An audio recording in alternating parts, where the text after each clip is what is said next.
On this episode of the show, I have with me Mickey Alon. He is CEO and co-founder at Eucera. We're going to be talking about really the transformation of, well, a lot of clicks within the world of the web to what's going to happen with a AI-first UX design and the impacts to what we'll start seeing. And we're going to walk through this with Mickey and talk to him about what he's seeing in the shift, what he's seeing in the current state, the user experience, maybe impact to the product teams as well. I mean, they're going to have a lot of changes coming down the road, and we'll see how much we can cover, Mickey, but I appreciate your time. Awesome. Happy to be here, and thanks for having me. Absolutely. So tell us what your company does. So it's a new startup. What Eucera does is helping SaaS companies deliver an AI-first experience. We provide like an AI UX layer that transform traditional interfaces into more dynamic conversational experiences. Users can ask questions, but also trigger features within your app and interact with your product in a ChatGPT style manner, making your product much more personalized, easy to use, and just smarter over time. Okay, awesome. I love it. This topic, obviously, kind of talking about the shift that will be happening with AI first in mind. Obviously, we're going to be focusing on the UX side of things. I guess just to start, just to understand, UX has been around for a while. Obviously, there's a lot of tools that have been built, a lot of problems solved. There's still issues, right? That we still have to do a lot of testing, and there's a lot of barrier to making sure you have that right, UX and design feel. I guess what are some of the issues that you see out on the marketplace when you do just look at the current state of like UI UX? Yeah, I think that what is triggering this massive change is a couple of things. One, we all know from SaaS solutions, especially in B2B SaaS, over time, you're adding more and more features, and the feature depth outpaces the navigation. If you think about that, like menus just can't keep up with like sprawling SaaS feature set. And you always have pressure to create more features, to differentiate, to deliver more value to your clients in the end.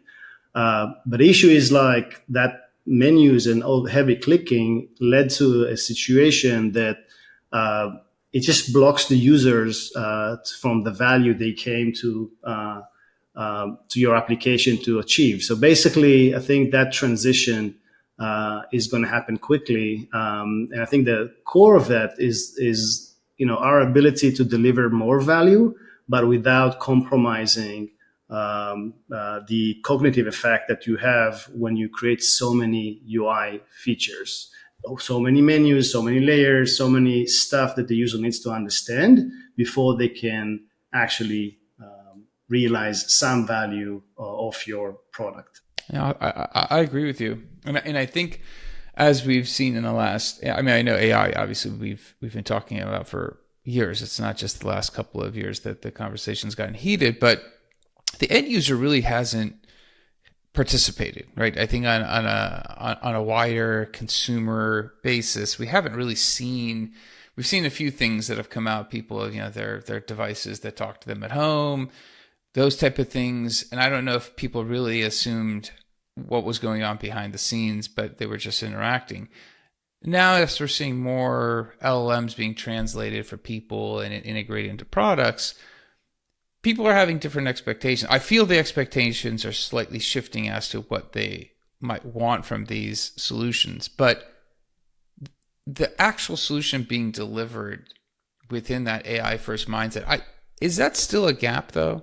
Absolutely. I think what we're seeing here is there's a huge surge of Gen AI, right? Gen AI is everywhere.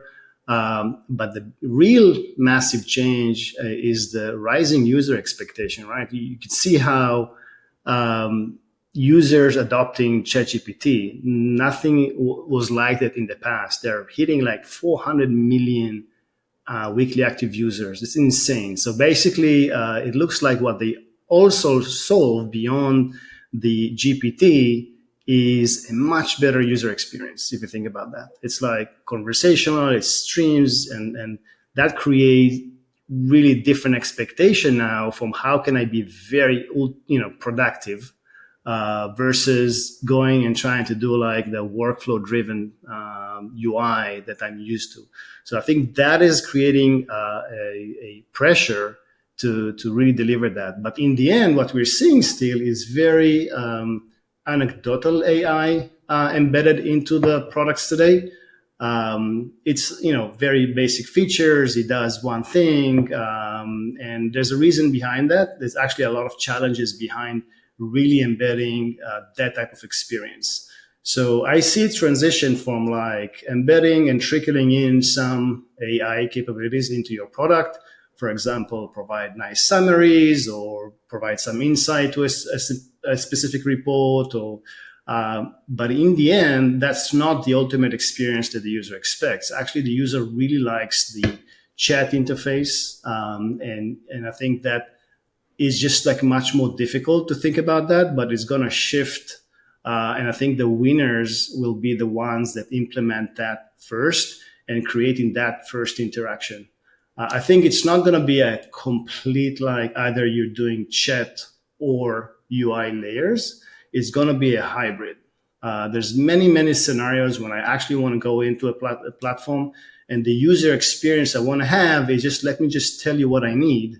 And don't get me mixed with all these like menus, filters, settings. Just get me up and running and put the best dashboard that I need, put the best funnel, put the best report or whatever your system is doing, create my project the best optimized to my needs just by prompting. So I think the time to value is a huge benefit to introduce that type of experience. The other element, as we're seeing a lot, is like, all right, now I want to, there's some systems, for example, I avoid logging in because just a login and then looking for my specific report, it's just not very approachable, accessibility wise.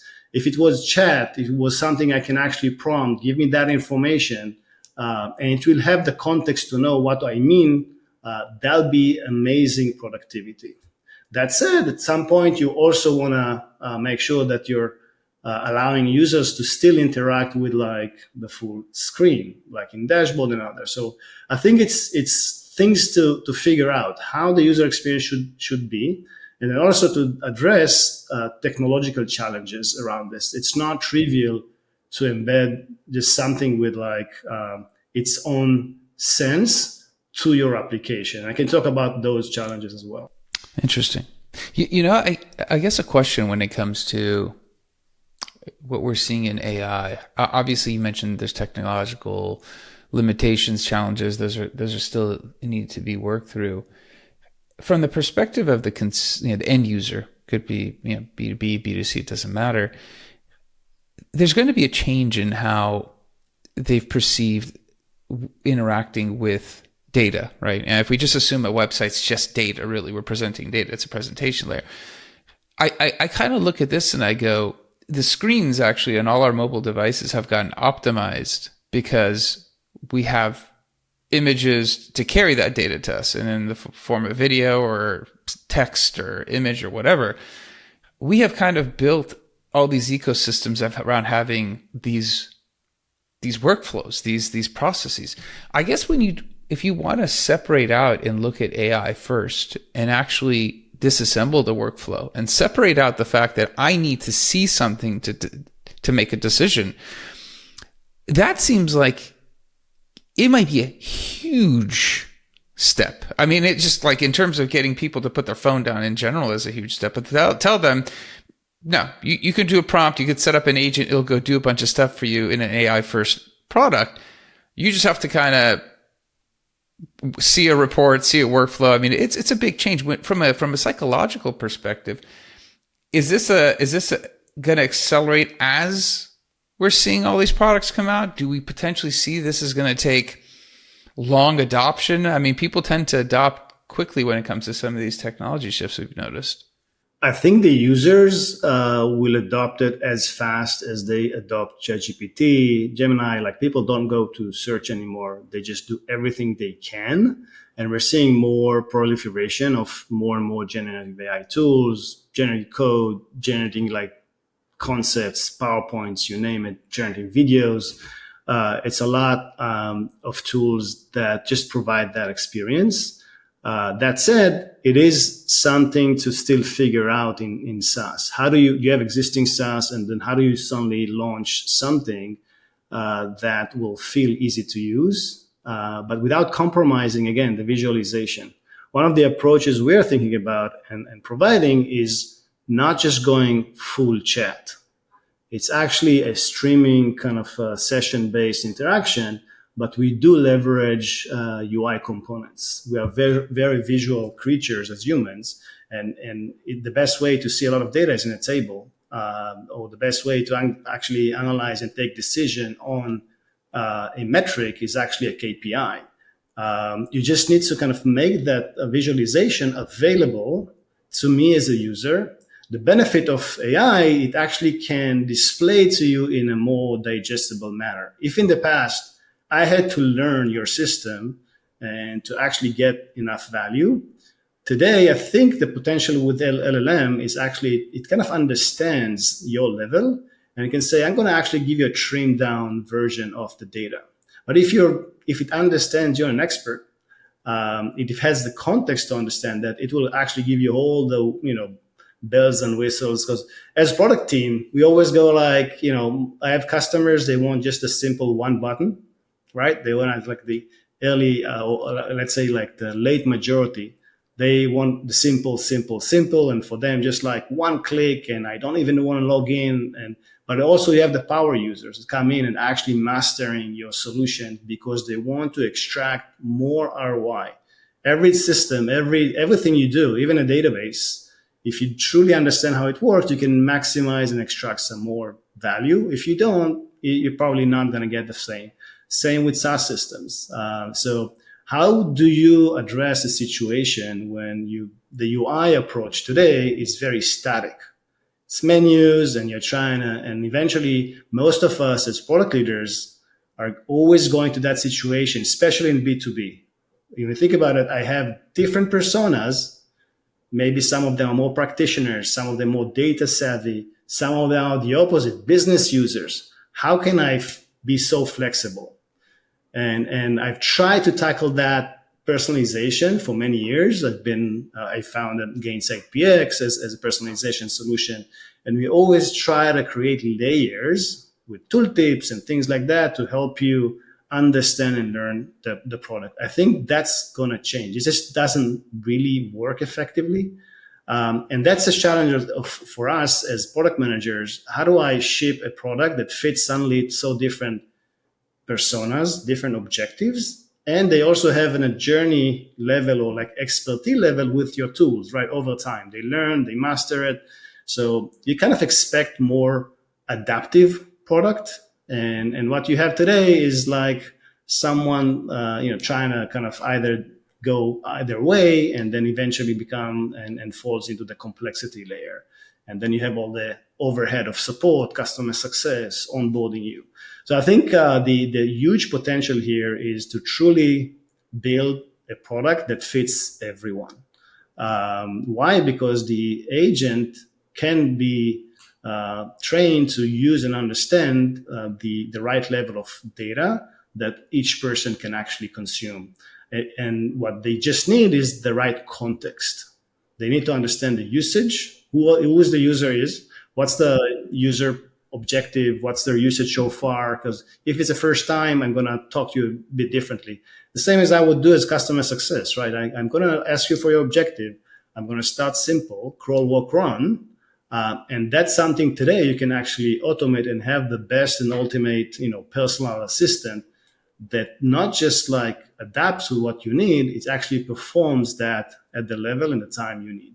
But you also touch on a lot of huge potential that like I can actually start trusting it to do a lot of tasks for me as well without even logging in. Like it will let me know when something interesting is happening. It will actually, when I log in, it will proactively be saying, hey, you should pay attention to this, or would you like to do the thing you probably logged in to do it?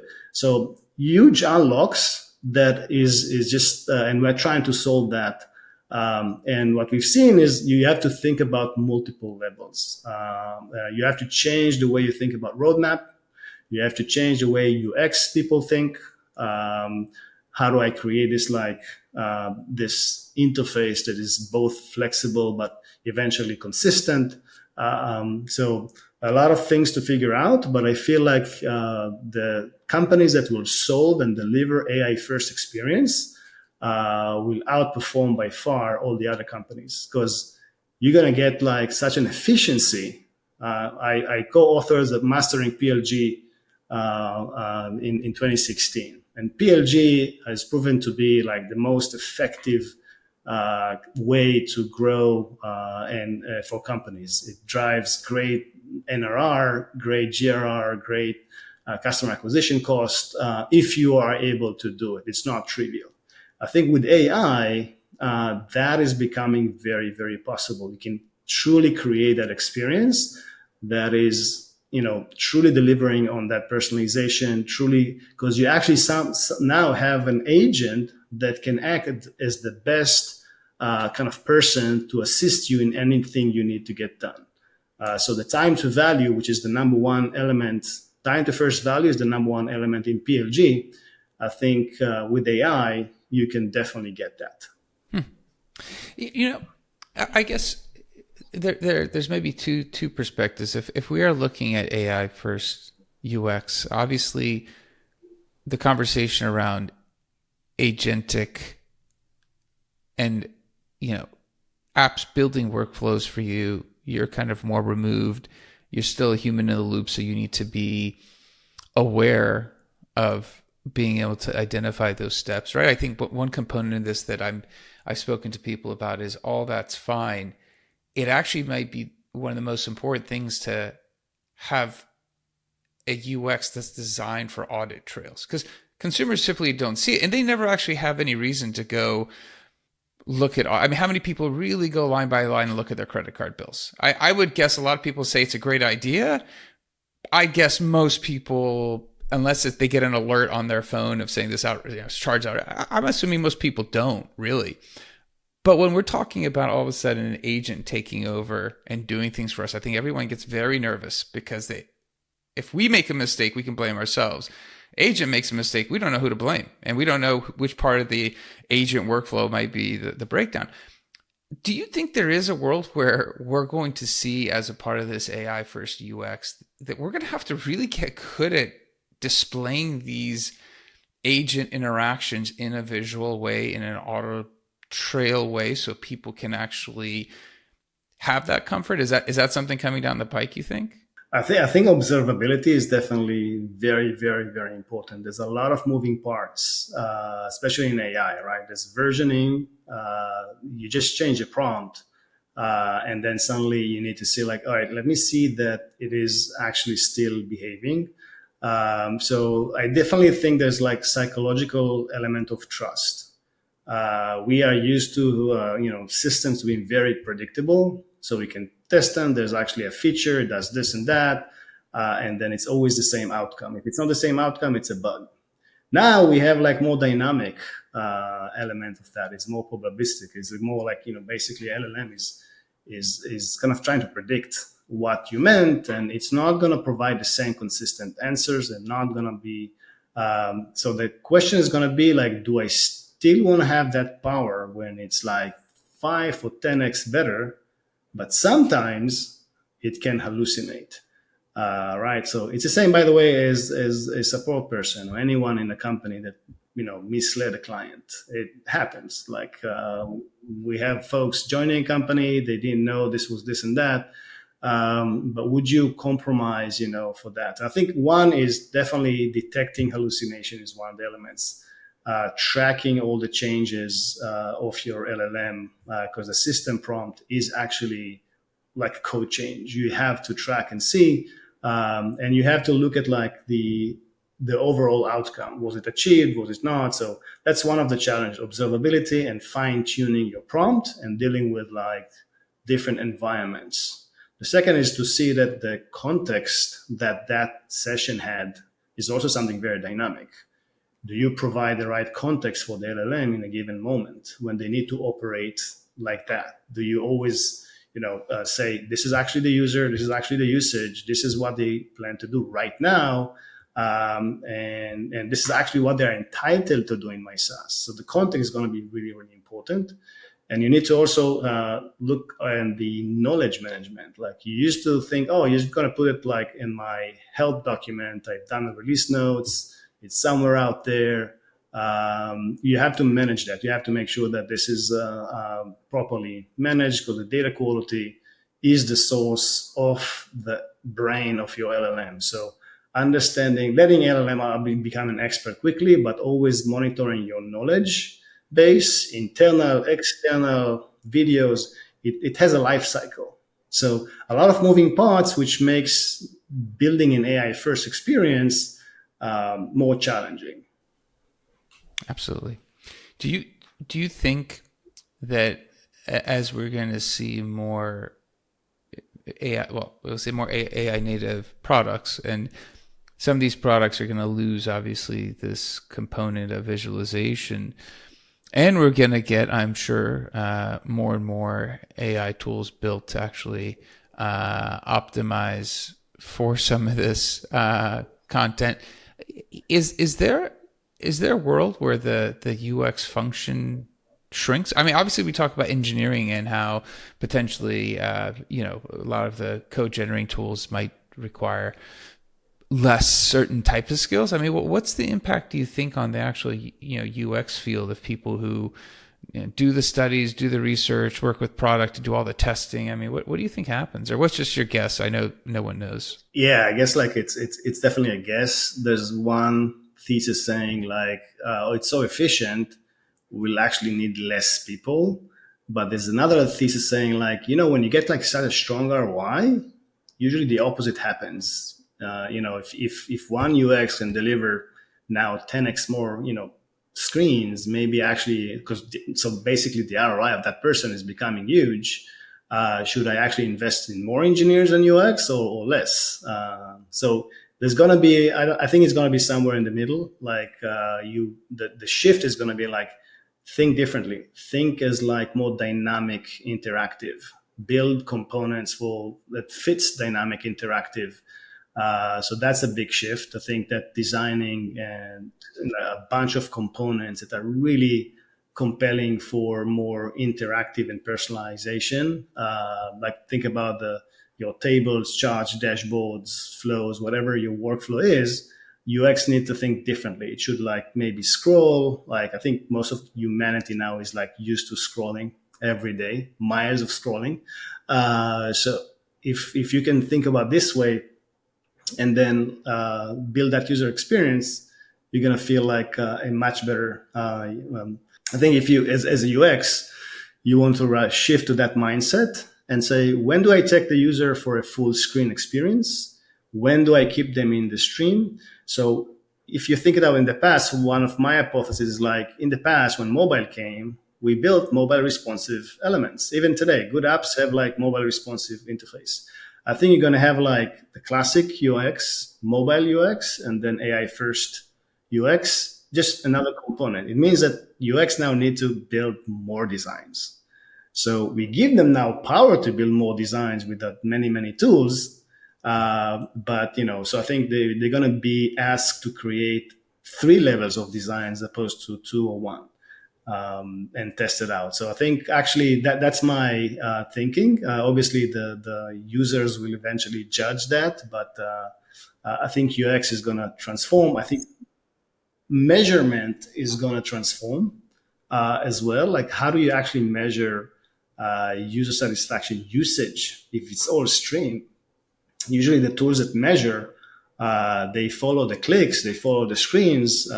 In AI first, the measurement changes, and you need to get that observability as well to what actually happened, because you're unleashing suddenly something with an intelligence into your customer base as well. So a lot of changes coming for sure. Yeah, that's interesting, because I do think I agree with you. I think I actually think we're going to see a shift from the hardware side. I think as we see more AI first products and we're going to see more AI first UX, I think we're going to quickly realize that the screen is probably less important than we've always thought. Maybe for an entertainment perspective, I think it's going to be still dominant, but I can almost envision there going to be a separation from something to get compute to you and just a dumb foldable LED screen. Because, a lot of this stuff will be agentic. I don't need to sit here and scroll pages. I just need to see, did what I want to happen and an outcome happen? And if not, how do I find that accountability? I think it's going to be an interesting 2 to 4 years, I feel. Yeah, I think the agentic is the big promise. Like, don't create like this sequence of workflow. We are so wired in SaaS and technology because that's how Windows is built and that's how forms are built. Like, we are designed behind workflows and you have to follow that. And agentic says like, no, I can actually navigate in different ways. Just give me the endpoints. There's other philosophical questions like, how would you differentiate between different companies? If there's no UI or the UI is this and that, like, what's the difference? You're all become a database. So that's another thing to think about. How do I deliver the best experience? So I think today, and I wrote about this in my book in 2016, features are going to be, it's easier and easier to produce features back then. Today, it's much more relevant. In 2016, Gen AI was not there, but feature differentiation was not as powerful. It's more about the experience. Today, there's no way to build a moat around features. You need to build a moat around data, but how do you truly differentiate? If I'm doing now a POC between 3 solutions, what will actually win if all of them are becoming like kind of chat interface, agentic? I don't need to log in. What makes them special? So that's another interesting question. I'm really curious to see what's going to happen. It's like, and I do believe that actually that the first movers to AI first will have a huge advantage because they're deploying the best person in the company, which is the agent, to assist any number of POCs in real time. But once everybody does that, it's going to be about the data. It's going to be about the experience. I think the element of visualization is still going to be there. When we scroll even in social, we're still stuck on what do we see? Like, what is actually catching our eyes? So there's definitely stuff about the messaging, the visualization, how you actually optimize. So I think UX is going to be even way more important and very much nuanced to deliver that experience. But it's going to be interesting to see what actually is going to make companies great. And it's definitely not going to be the amount of people they have or the noise they make. It's actually going to be the whole experience that they deliver. Absolutely. It's going to be very interesting. We'll have to revisit this in a year or two and see how it's shifted and changed. And I'm sure with your new startup, you're in the thick of it. So we'll have to circle back with you, Mickey. If somebody wants to reach out to you and ask you about AI first, UX, or maybe related type of things, what's a good way of connecting with you? Just reach out through LinkedIn, Mickey Alon. You can see my LinkedIn. It's M Alon in the profile. Feel free to reach out. Happy to chat, and then continue from there. Okay, I definitely appreciate your time. Thanks for being on the show. Awesome. Thank you for having me. Absolutely.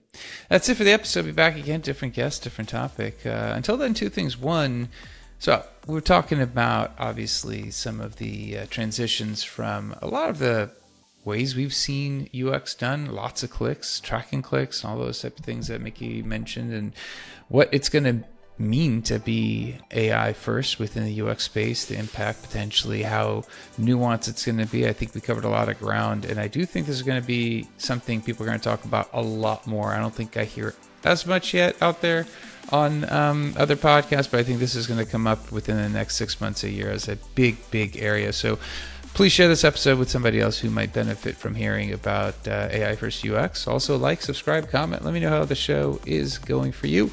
Until next time, thank you and goodbye.